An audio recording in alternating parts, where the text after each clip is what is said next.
మహారాజా, ఏమిటి ఏమిటి అరుపులు? నక్కలు కూస్తున్నట్టున్నాయి. కోట దగ్గరకు వచ్చి నక్కలు కూయడం ఏమిటి? ఇదేదో అపశకునంలా ఉంది. నాకేదో భయంగా ఉంది.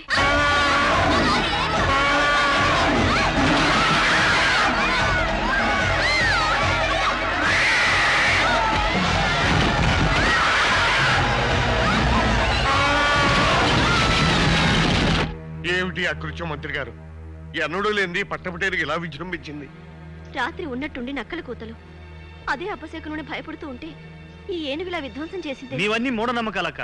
నక్కలు, ఏనుగులు, అపశకనాలు. సూరవర్మ, నీవన్నీ ఆధునిక భావాలు. ఈ అశుభాలు అమంగళాలు నీకు ఇప్పుడే అర్థం కావు.